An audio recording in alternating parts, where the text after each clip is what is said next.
No, I don't feel it. I live in Fife these days. I spend a lot of time moving around and talking to people across Fife. You know, a past bastion of Labour support, with the exception of North East Fife.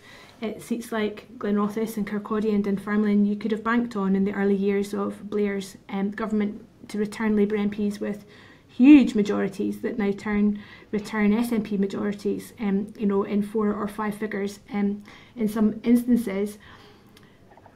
You know, there have been 2 polls in recent times that I've looked at closely. Of course, there's panel based from the weekend that has them on 34-34, but prior to that, we had polls reporting a 10% drop in SNP support in 6 months. But that was a 10% drop from 51% to 41%.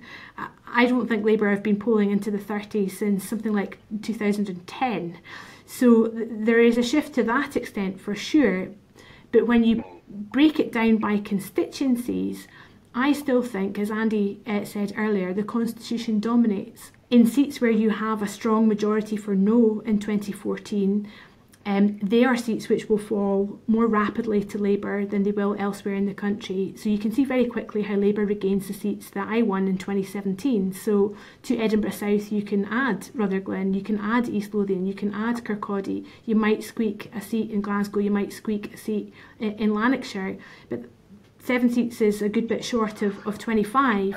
Now the thing about 2017 general election result was, although we won 7 seats, we also ended up with nearly 20 seats where the majority that the SNP MP had was around about the 1500 mark. So suddenly there was a whole other 20 seats in Scotland that were back in play. But they were seats with really strong yes support in them. So you are looking at direct transfers from SNP voters to Labour voters. I just don't feel that yet. Of course Labour are on the rise. Of course you'd much rather be Keir Starmer now than Jeremy Corbyn in 2017 and 2019 or Ed Miliband in 2015. Of course you would opt for his set of circumstances. But my big fear about Labour's prospectus, the issue is turnout for me. Is there enough of a reason for people to switch their votes?